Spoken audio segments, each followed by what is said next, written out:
Well, you had it, 17 gold medals around his neck. That makes Denis Onyango the most successful footballer when it comes to titles in the history of South African football. If you have any records that are contrary to that, I'll suggest you go and argue with your ancestors. Good afternoon, Clive Chaze is my name. This is the Sports Dish, and it is an edition where we get to celebrate what we termed as the most successful footballer in the history of South African football, but also to come out of Uganda. And on that discussion, you can be part of the show via Twitter. CTV Sports Dish is the hashtag, but also on the number at the bottom of your screen. That's our WhatsApp number. You'll be able to WhatsApp us. Yes, sir, Denis Onyango is in the building. You have any kind of questions you want to ask him, you will be able to WhatsApp us, and he will be able to respond to you. The man is seated just right there. But I won't be doing it alone.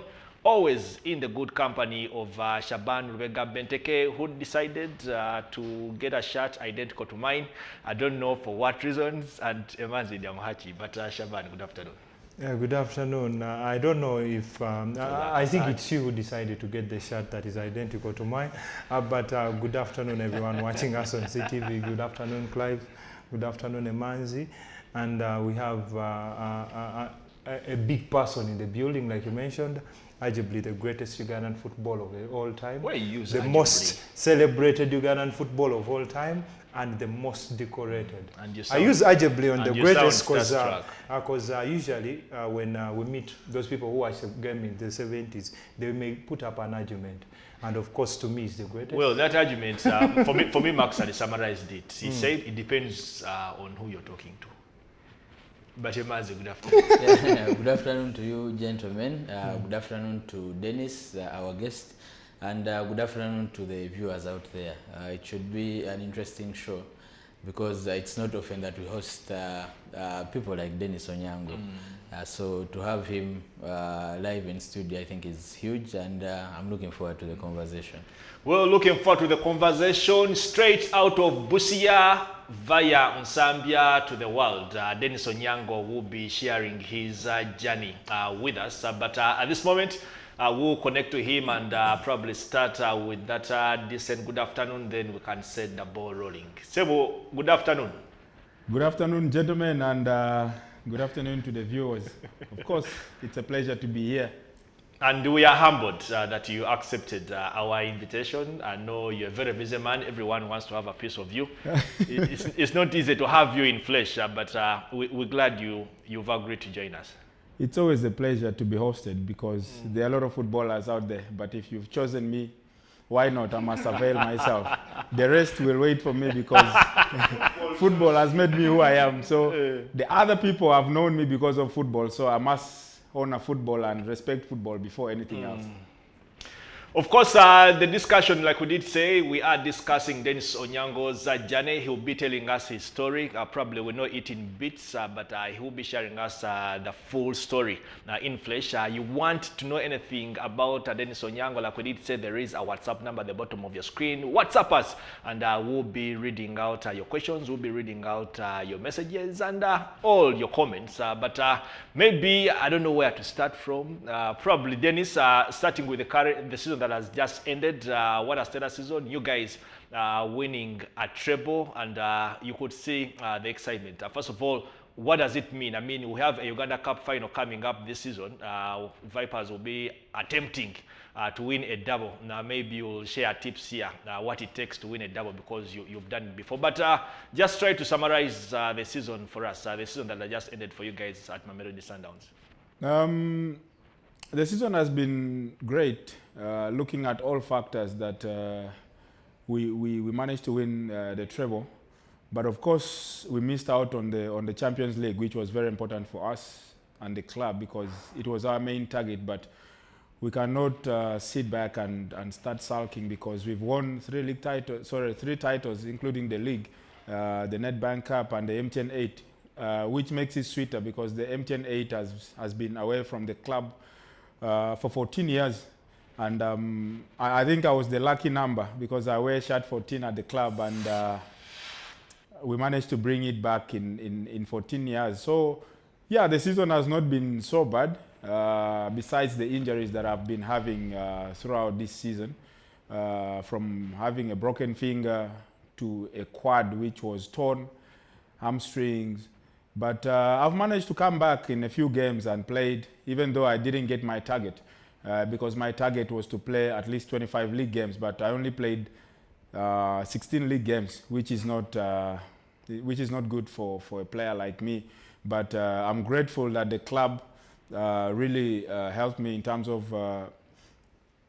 staying fit and focused, because as the captain of the club, I had to give everything to the club every time I'm on the pitch, even though sometimes things don't go well. But I'm quite happy with what I have achieved as the captain of the team for my first season, to be able to lead the team and win a treble. So it's been fantastic, and I'm looking forward to the next season. Of course, Enyumo Paul sets the ball rolling. He's asking us to remind you if he remembers you during those days at Sharing Hall in Zambia, where you were a striker. He's watching the show from Entebbe, and probably now we set the ball rolling. You started out as a striker. I remember reading a story online. You actually scored a hat-trick in the league. Should have been against Kampala United, who was playing for Sports Club Villa. Do you remember that game? And is the fact true? Have you ever scored a hat-trick in the Uganda Premier League? Yeah, of course. First of all, greetings to him. And it's always good to have people who have your memories, and those who remember what you've done previously with, of course, growing up at Sharing Youth Center and in Zambia FC. And of course, playing as a striker at Sports Club Villa at one stage, when Coach Sam Timbe was the head coach, and he had to leave out strikers like Alex Isabide to sit on the bench, and Denis Onyango goes in to play as a striker. But you know, in life you need to take chances, and they tried to put me as a striker. I scored the goals, but initially I had to go back into goalkeeping, because I think I was more talented as a goalkeeper rather than a striker, because it's not easy. It's not easy to be having a player who plays as a striker and as a goalkeeper, but it's all about knowing where you want to be and what you want to do with your life. But I think for me, goalkeeping was the best option, and I thank God for that, and the people who were around me who really helped me to become who I am, because they saw talent in me, and they encouraged me to keep going. And Dennis, I would like to take you back to the just concluded season. This is the second time you guys are winning a treble in South Africa, but where does this season rank in terms of greatness? Is it the greatest you have ever endured in South African football, or are you thinking about any other season? It's not the greatest of seasons, because if you don't have the Champions League at a club like Sundown, you can't say it's been the greatest season. So for us, I think it was the season that we won the Champions League and we won the league. That was one of the greatest. Everyone wants to win the treble, but when you have the Champions League and the league, it's massive. So for me, I don't think it's one of the best seasons that I've had at Sundown. That's why I say that even the games that I played, there were few games. I played 16 league games, so it can never be the greatest. The greatest season for me was the season that I won African Football of the Year, Best in Africa, and won the Champions League and won the league at the same time. So, and of course, taking Uganda Cranes to the Africa Cup of Nations after a very long time. So that was my season, which was incredible. And still with what happened this past season, how good are you guys, or how easy was it for you guys to win the league, especially because when I look at the points tally that you had over second place, I think it should have been sort of an easy ride. And how much have Kaizer Chiefs and Orlando Pirates made it easy for you? Everyone would say that it was a very easy season, but looking at the challenges that we faced as a team, it can never be the easiest of them, because we prepared earlier and we knew the targets, because in the league, if you get points as early as possible, and knowing that we play the Champions League, it becomes easy. So we collected maximum points when the season started, and the other teams a little bit struggled because they were changing positions. The other one wins and stays in number 2, the other one goes to number 3. So there was no consistency from the other teams. I'm thinking, but we had our target, and our target was to get maximum points before we start the Champions League. So we made it easy for ourselves. So everyone thought that it's the season or the league is easy, but we worked so hard to try and get maximum points as soon as possible, because we know towards the end of the season, when the legs are tired and everyone is not focused and everyone is trying to look where he's going for holidays, we should have enough points. So we made it easy for ourselves, but it was a very difficult season. And then the last one. Okay. Maybe Denis Eman's here, and maybe to bring you closer to home. The Cranes have already played 2 games in these qualifiers for AFCON. How is it like for you to be watching from the sidelines? Of course, it's never easy to watch from the sideline, but knowing that I'm not part of the structure right now, I'm a supporter, so I get into that shell of a supporter and try and rally behind the team. But it's never easy to see a team playing and a little bit struggling here and there, where you believe that probably I would have helped. But it's a new campaign that needs to be given time, and to give the boys also time, because when I look at the team, it's a team which has a lot of young boys from the right back to the left back, of course the center backs, the striker. I saw Shaban going in yesterday, on Wednesday. You have to emphasize that Shaban Muhammad. The people might think Shaban Benteke. Not Shaban Benteke, because Shaban Muhammad coming on, and of course a little bit of a challenge for the Cranes. But when you are building, that's bound to happen, because you do not build a house and you want to sleep in it at the same time. So allow it to be finished so that you sleep in it. So the team is a little bit struggling, wobbly, but I believe that it will get there, because they did well in the previous campaign, the World Cup qualifier. I mean, the team only conceded, I think, 2 or 3 goals, and they finished second. So you can never say that the team is in a bad shape. It's just that they are building on that needs to be, the players need to be helped, and they need to be encouraged and pushed, because it's not going to be easy. Everyone believes that they need to do something, and they still have 4 games to go. Yeah, and maybe talking about the number that you played as a goalkeeper, when you look at the talent that we have in there, we had Charles Lukwago in goal, and he seems to be making the position his own. What kind of goalkeepers do you think you left when you see Ismail Watenga, Charles Lukwago, and the keepers that are around them? How talented are these keepers, and how far can they take us? Well, of course, the national team, but in Uganda, is in general, we do have talent in terms of goalkeeping. We just need to nurture them and make them believe that they can make it. Before I left the national team, there was also Jamal Salim and, of course, Robert Odonkara. But look, they are not in the picture right now, but the team is moving forward, and Lukwago is doing a fantastic job. We have Ismail Watenga, who has not been playing at his club. That's why probably he was dropped. And there is other young goalkeepers in the Uganda Premier League. So the goalkeepers are doing a fantastic job, because Lukwago, for me, when I watched the Kenya game, the previous campaign, he was the man of the match. And he's kept a lot of clean sheets. And of course, the previous game in Algeria, he saved the team a lot of times. We could have got 4 or 5.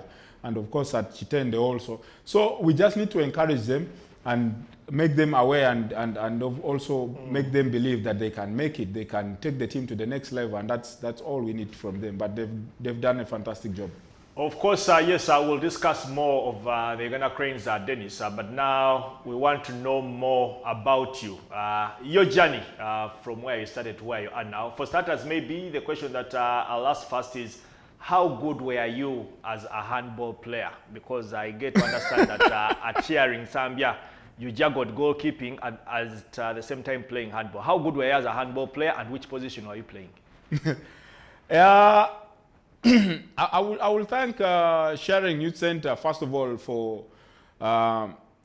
helping young kids from the ghetto, because we were from the ghettos and the slums of Zambia, helping them to become what they want to become in future in terms of sports and of course education, because at Sharing Youth Center there was everything. There was music, there was baseball, softball, gym,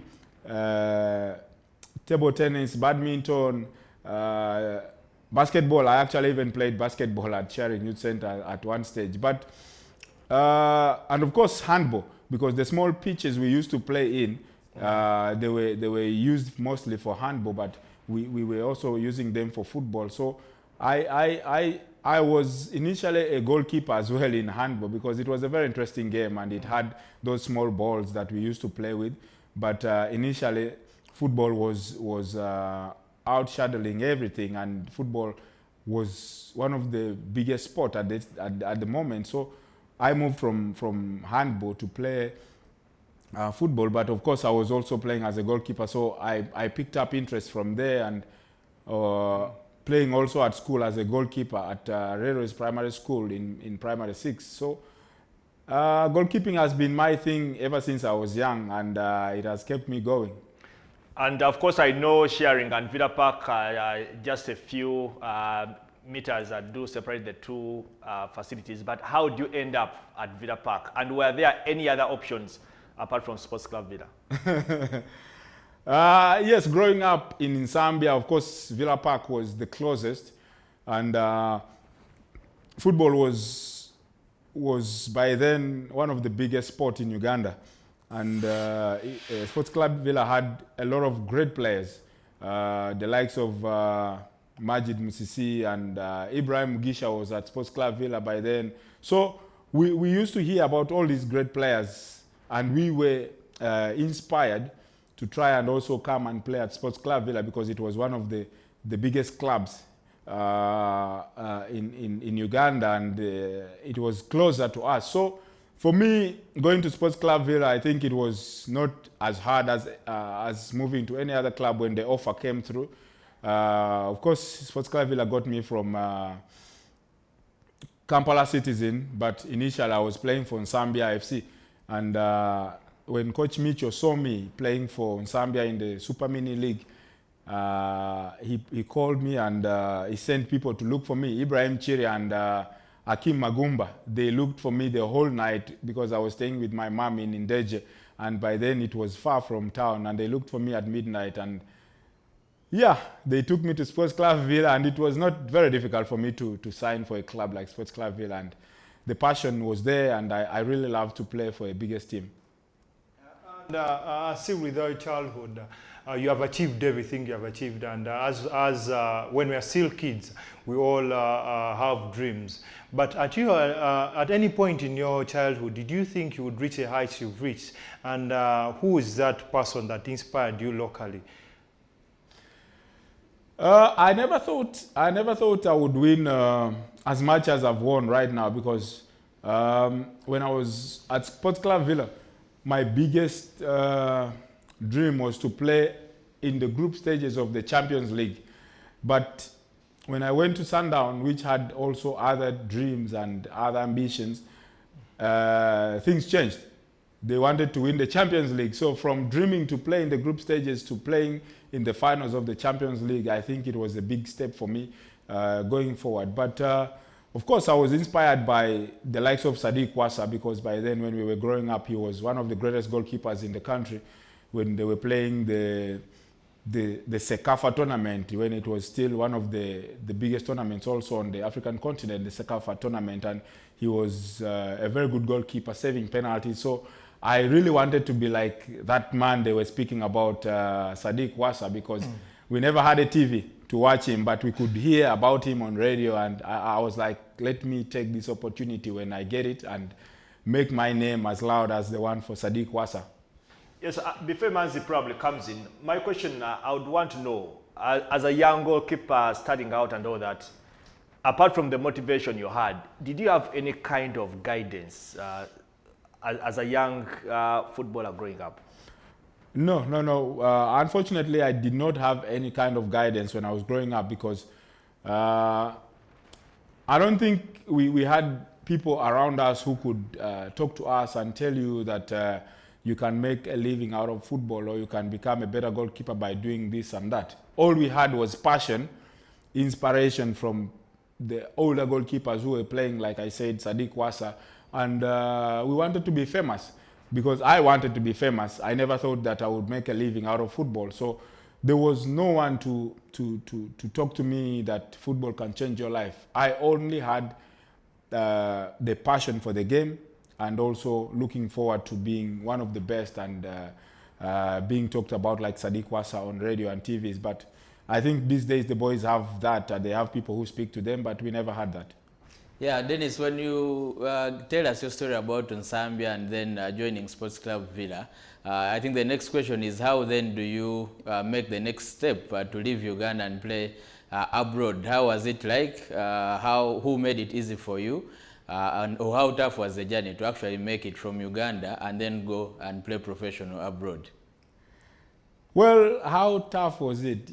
Yes, it was very difficult, and with a lot of controversy, a lot of decision making, because I had to make a lot of decisions with, of course, my family, my mom and my dad and my brother and sister. They were involved in this journey, because when I was at Sports Club Villa, I knew I was I would be the breadwinner, because by then I didn't have a family like the one I have right now. So I was looking at football as something that can pay and look after my family, because I come from a very poor background. But with the help of football and talent, I saw the opportunity to try and help my family and become better. So for me to move from Sports Club Villa was a very difficult, I won't say decision, because I had decided that I'm leaving, but it was a very difficult move for me, because it was during the time that FIFA was put aside by FIFA, because there was a lot of scandals. There was a little bit of scandals in the federation, and Dr. Sekajugo was by then the federation caretaker. So it was not easy for me to move from Sports Club Villa to St. George, because I even left earlier and went to Tanzania and signed with Young Africans, and I came back. But when Mitchell called me to say, come to St. George, I never thought twice, because he was the guy who took me from Zambia, and with all the challenges that I faced in the under-20s, and he was there for me. I decided, like, I need to go with Mitchell, who knows me better. So it was a very, very difficult decision with a lot of controversy, because Sports Club Villa didn't want me to go to St. George. It wanted me to go to Young Africans. But because Young Africans were going to give them some money. Of course, because football is business. And they saw that the team is struggling. By then, Sports Club Villa was struggling in terms of finances, and Young Africans was giving them some money. But I think they did get some money also from St. George, because okay, I didn't live on a free agent. At that stage, when did you realize that actually Ompira Gulimu Sente? Was it around that time or much earlier? The move to St. George made me realize that football has money, because they gave me money in dollars, like cash, and I didn't know what to do with the money. But my family back home really needed that money. So that's when I realized that I need to make a living out of football, because I dropped out of school. And when you drop out of school, you must have something that is going to generate money for you. So for me, I think it was an opportunity for me to make money through football and also look after my family and never to look back, because the way they were fighting for me to go to St. George and leave Sports Club Villa, it showed that they are 100% behind me, and I need to fight for them and give them everything when I get the opportunity to play.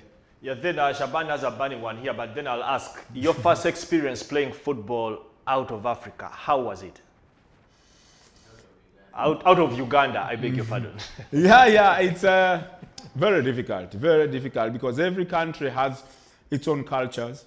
Every country has its own way of playing football and beliefs and food and all that. But for me, I think that the most important thing for me was to work and earn a living for my family, because I never wanted to be a failure. because I had already heard about players going for trials and coming back, and the media looks at them as failure. So I never wanted to be part of that queue of failure. So when I was given the opportunity to go out there and play, I did not look at all the other factors of culture, food. I had to adjust. I had to get a way of learning even the Ethiopian language, because in Ethiopia they were never speaking English, but I had to learn their Amharic a little bit so that I survive. It's all about survival. It's a jungle. When you go play professional football, you become a hunter, or you will be hunted. So I had to be the hunter. Yeah, maybe Dennis, if I could add, what are the challenges that you think the players that we have now face when they go to play out there? We have many who have gone and they've not even lasted a year at their professional clubs. What do you think fails these players? And Dennis, to add on Manzi's question, you made a point, I think a couple of minutes ago, you saying that you probably never got proper guidance when you're still a kid. And this is something that we keep on mentioning that probably failed so many footballers. What do you think you did that shaped you into the proper professional you are at the moment? Of course, having all the ambitions with me that I don't want to be a failure, and coming from a very poor background, that alone was a motivation factor. And the hard work that I had to put in, the patience, because when you're in a foreign country, you need to be patient, but at the same time work hard, because sometimes you forget that hard work must be implemented. So for me, it was all about working hard and being patient, waiting for my opportunity, because in the country that you're going in, you will find another goalkeeper in that same position. And when I went to Ethiopia, I was battling it out with their national team goalkeeper, but knowing in mind that I must give my best and play, and never to disappoint the people that believed in me, like Coach Mitchell, who took me to St. George. It was another motivation factor, but I never had people to speak to me about professional football. But the youngsters these days, I think they have the opportunity. There are a lot of players who played abroad, and of course, having also the right person around you, like an agent, because now they have agents. An agent should help them to know that it's never going to be easy. They need to be spoken to and let them know that hard work pays. And for me, I think it has been the greatest achievement in life. And of course, when I joined Supersport United, we had what they call life skills. They could bring in someone to teach you more about life skills. They print documents for you, they give you go with them at home, and of course, learn and read about them and educate yourself. Football is not only about being on the pitch. You must also have life skills to be able to manage people, to manage media, to manage the supporters. So if the players get to know all these things, I think it will be easy for them when they go play professional football, because there's a lot of criticism out there, and if you can't handle it, you're going to be broken. But when you have that patience and in mind, you know that it's going to come, it will always be easy for you to handle all those situations. Well, we are still discussing Denis Onyango, the making of Uganda's most successful footballer. We are going out for a breather. When we return, keep those messages coming in. We already have a couple of WhatsApp messages. We'll be sampling them, and Denis will continue to tell us about his journey. That and much more after these messages. Yes, that man on your screen is in studios with us, and we are discussing his journey from where he started to where he is now. It is the Sports Dish. Clive Judge is my name. We come here every Monday to Friday, and yes, we are always discussing nothing but what's happening in the world of sports, always with Manzi and Shaban here with us. So if we could only have that video again, because there are questions I want to ask Onyango about that video particularly. I would love to know, I mean, when you watch that, what runs through your mind? Because you're putting up top-notch performances against some of the best footballers out there on the African continent and possibly in the world. Yes, Dennis, the commentator asked the question, how did he do it? Maybe you can just help us and answer that question. When you watch those saves against such players, I mean, how does it make you feel? It's always emotional when I see Denis on TV, when I see when I see Denis making all those beautiful saves. Of course, great memories with the Uganda Cranes. especially at the AFCON, the previous AFCON in Egypt. It was fantastic because we were very much prepared. I think the preparation was absolutely fantastic. That's why the team performed the way it performed, going all the way to the last 16. Even though we were knocked out by Senegal, but we gave a good show. I believe that the team gave a good show, and Denis was part of that good show. He did a good job, and it's emotional. It's very, very much good to watch my highlights, because I also don't believe that that was me. But all you need to do is give your best and never give up, because if I gave up on that ball, probably it would have been a goal, and then we were knocked out of the AFCON by Zimbabwe. But I'm really honored and humbled by the opportunity that was given to me by the Cranes, and of course the support I got from everyone and all Ugandans. It was incredible. Then, of course, you let us know how you crossed from Ethiopia ending up in South Africa. And I think this question also is in line. He didn't leave his name, but he says, thanks for the show. We are so humbled for seeing Mr. Onyango, and we are so grateful that he has made our country proud. My question is, has he not found any racism during his career? If possible, let him tell us about it. He's also requesting for your shoe. But as a footballer who has played in Ethiopia, who has played in South Africa, we hear about all these stories. Have you been a victim of such? Not really, not really.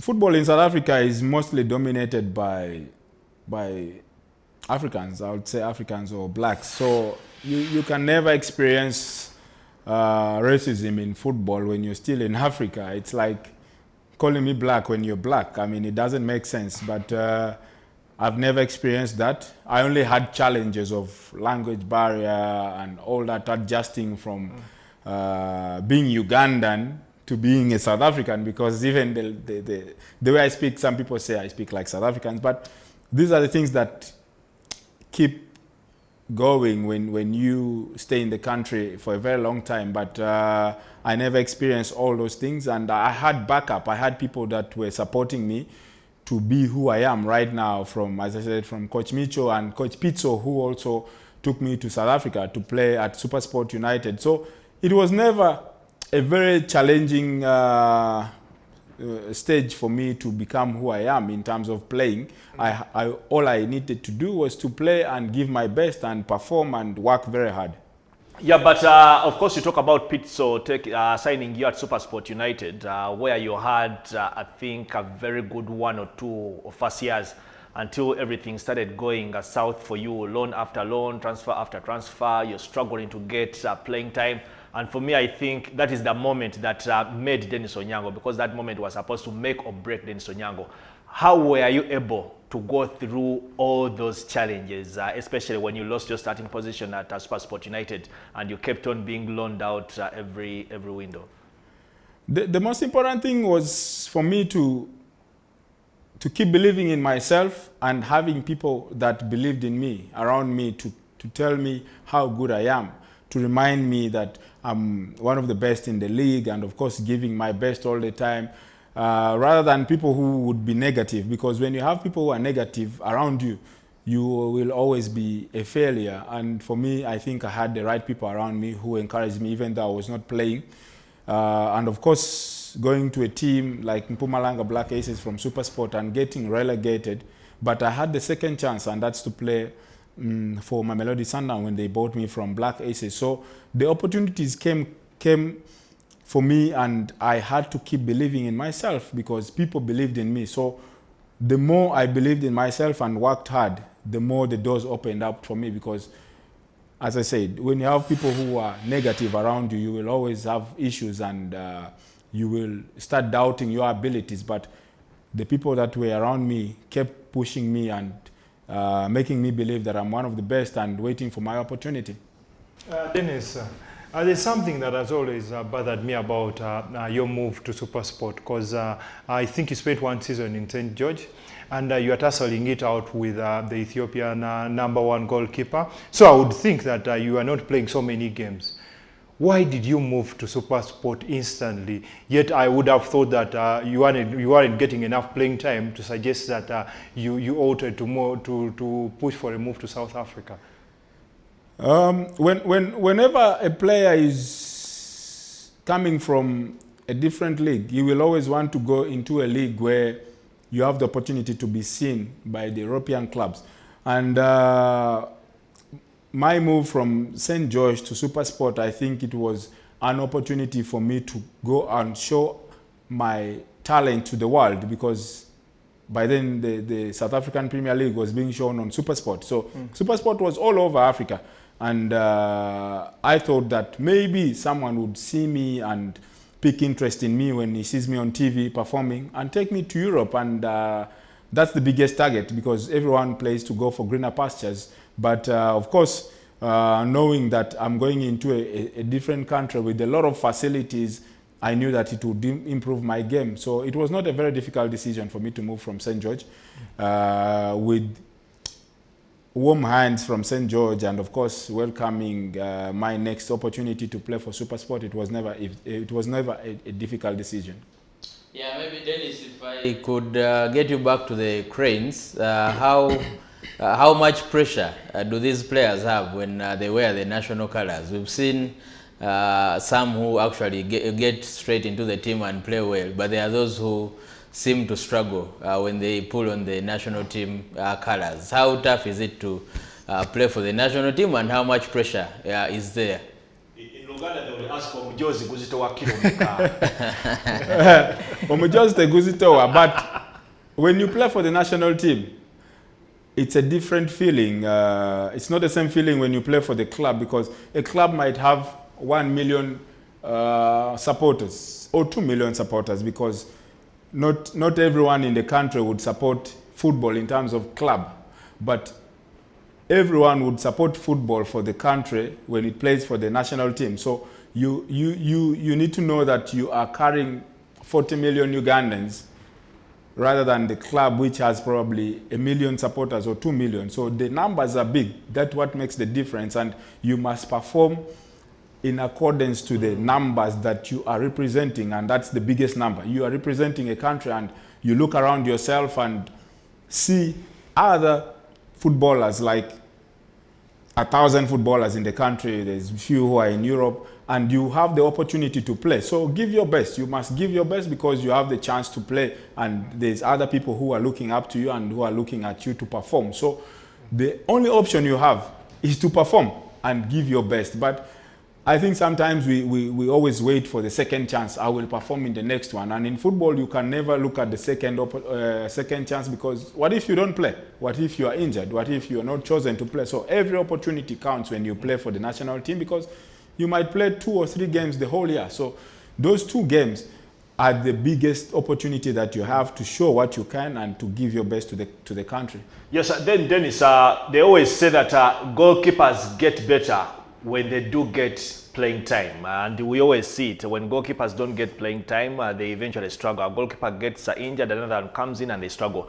There was a time when you weren't really commanding playing time in South Africa, but every time you would come to play for the national team, I mean, you would put up a 100% performance. Like every game would end and everyone is satisfied with the performance of Denis Onyango. I mean, how were you able to always pull it off, yet you're somebody who wasn't really commanding playing time at club level? Yeah, it's always important as a footballer that when you're not playing regularly, you should be mentally strong and mentally prepared, because the opportunity might come to you at any time. So for me, it was always an opportunity for me to show the club that even if I'm not playing at the club, the country believes in me and I must give my best to the country. And that opens up more doors for me. You never know who's watching the national team and says, but Denis is not playing at the club. Let us take him to the next club. Let us put him on transfer and sell him to another club. So I always gave my best, knowing that the country believes in me, even though I'm not playing regular football at the club. But if the country believes in me, I must give always my best. And that's the biggest challenge that we have as footballers, that when you are not playing regularly, you tend to relax and give up and start sulking, and of course start talking bad about probably other players, rather than focusing on yourself and trying to stay fit and focus to be ready for the next challenge, because in football you can play at any time when given the opportunity. So it's all about the mentality and the mental strength you have. Dennis, when you're talking about that move to Super Sport, you said that you are hoping that probably this could be the pathway to Europe. And after a sort of career you have had at Mamelodi Sundowns, where you have won literally everything on the African continent, do you have any bit of regrets that probably you didn't play in Europe? No, I don't have any regrets not playing in Europe. Of course, as I say, that every player's ambition is to play overseas or in greener pastures. But if the opportunity doesn't come, you keep pushing, you keep working hard and win what's around you. And that's what I've done. I've managed to win almost all the trophies that have been around me. So I never got the opportunity, and I believe that it was all planned by God, that this is your final destination. You must only play in the PSL. So probably I will get, my son probably will play in Europe. You never know. But it's always a nice thing to have ambitions rather than keeping yourself in the same position and being comfortable. I always try and give my best, because when you're in the comfort zone, you always tend to perform badly. But when you have high ambitions, you always give your best and things fall for you. Then your time at Mamelodi Sundowns, is that one of is that game probably one of your biggest highlights at Mamelodi Sundowns? I mean, you saved 5 penalties in that. A lot of games at Mamelodi Sundowns that are memorable for me. Of course, the MTN 8 comes in hand because the trophy was away from the club for 14 years, and I was the captain when we won it. After 14 years, I was wearing shirt 14. I was the captain of the team. So it's memorable, it's fantastic, and of course, a lot of games. We played the final with Kaizer Chiefs in the Telkom Cup in 2015, and I saved 2 penalties in the game, and I was one of the heroes of the day. So it's always memorable. You must make memories as a footballer, but good memories, not bad memories. You must have good memories all the time. Of course, the bad memories will come through, but those are the ones that build you. The bad memories and the bad experiences, they build you to become a better person and become a better goalkeeper or football player. Yeah, then the time you joined them, you joined Mamelodi Sundowns. Kennedy Mwene, I think, was a goalkeeper there, African champion, probably one of the best goalkeepers on the African continent. But you just go in there, and before we know it, Denis Onyango is number one.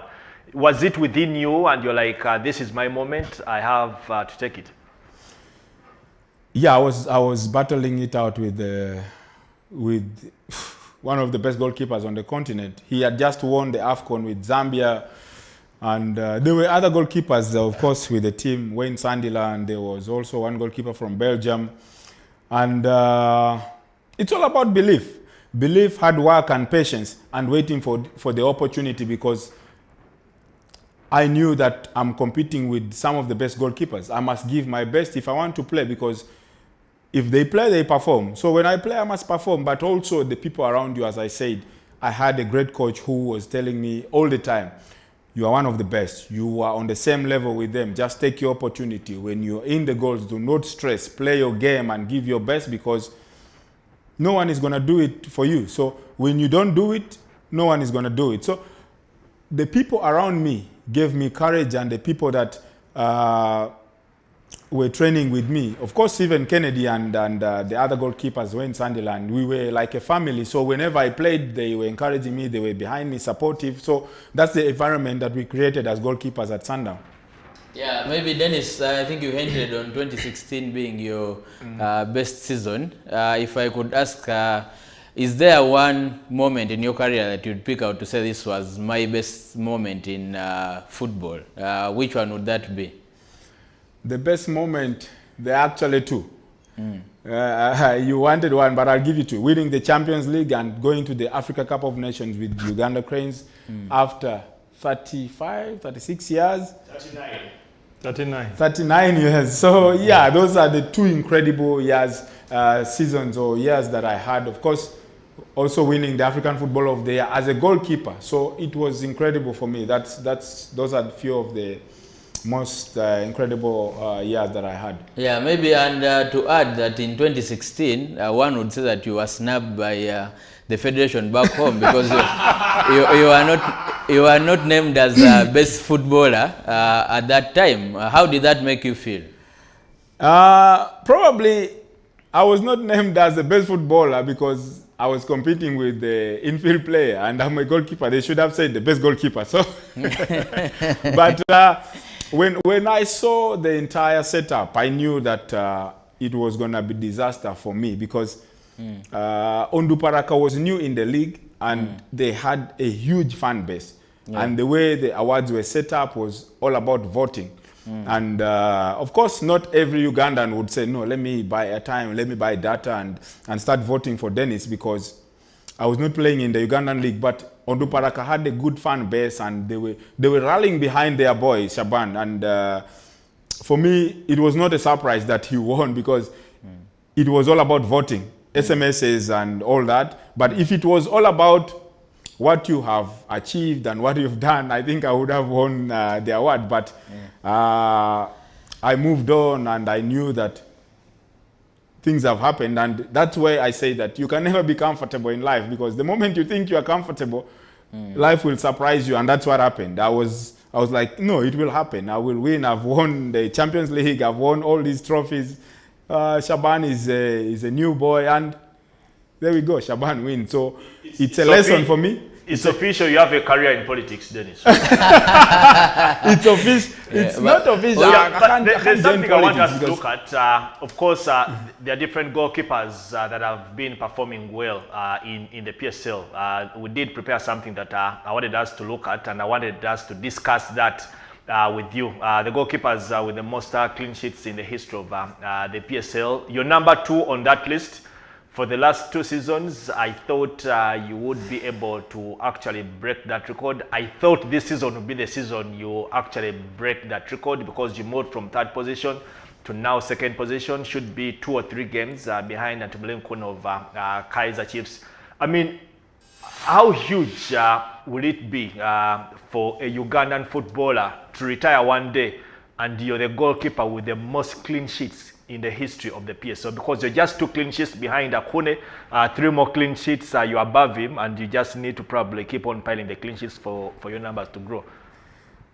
Incredible. That's why I told you when I see Denis on TV, when I see the statistics, when I see what he has achieved, I'm proud of Denis because when you look at the matches played, I've played the least games. True. And I'm sitting in 2nd position, and of course, that makes me proud. And it makes me believe that I can still do it. Of course, I'm an old man now, but the injuries really killed me this season. And I would have gone even above Kune and beyond him and stretched this thing to probably 5 more clean sheets ahead of him. But God always has a plan, and I think probably next season I might play. Let me see, how many more do I need from? You have 2 to equal the record, then 3 to break the record. Yeah, I mean, I can make 2, I can make 3, depending if he plays also. But it's always good to create such memories, and it's always good to compete at the highest level and be one of the best. And it really inspires youngsters because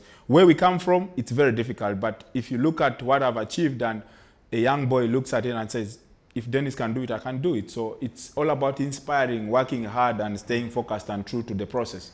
Yours, we have a message coming in. It's quite long, but I'm motivated to read it. It is Enoch Ariko who says, "Hi Clive and colleagues, thanks for bringing to us the best sports show in the country.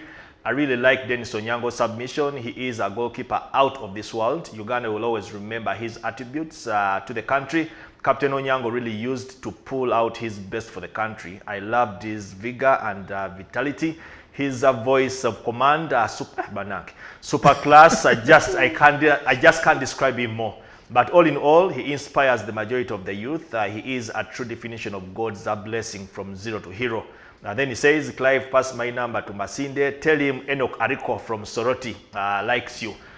Most of the comments or messages that have come in are talking about you and the national team. So I'm going to summarize all those in 2. People are asking, why did you leave the national team? Is there any chance of you returning to the national team? Those are the most questions that have been asked on the WhatsApp messages we have. First of all, greetings to Ariko in Soroti. I got an opportunity to go to Soroti when I was on holiday. I was being taken there by the same. What's this trophy that we were playing? Drum or Cranes something? Fufa drum. No, Fufa drum. I never played Cranes na Mutima. Fufa drum. Yeah, but I enjoyed the players. I enjoyed the culture. It gives the opportunity also for us footballers to travel around the country, to see other places, meet youngsters, and see and feel how they look at you. It's very, very nice. And if there's anyone who wants to take me up country to meet youngsters, I'm available. When I'm in Kampala, I'm available. So Clive, please look for people to take me up country and I meet youngsters. They're watching. And speak to them and meet footballers. But anyway, Cranes, as I said, it was a great memory for me to be at Uganda Cranes. All the videos you saw there that Denis Onyango saves this, Denis Onyango, another one. It was Uganda Cranes, and I appreciate the opportunity that was given to me by all the coaches from Mahmoud Abbas, Laszlo Zaba, Bobby Williams, Micho, Moses Wasena was with us at some stage, Abdallah Mbiru and Desabri. So I'm really grateful, and of course the federation, because they put money in us to travel from wherever we are to come through. But I never left the national team in bad faith. Besides the audio that went around and caused chaos, that was a personal conversation with someone and it went viral. But there's no bad blood between me and Fufa. I go to Fufa games, I go to the federation, I speak to Ingenia Moses Magogo when we have to speak about football. So there was nothing like the federation. It was about time. The players know that I had already told them that this was my last campaign. Let me give the opportunities to the youngsters and let them also play. But of course, everyone has his own way of thinking, and because the audio came out and it messed up everything, but it was not the main important thing. Coming back to the national team,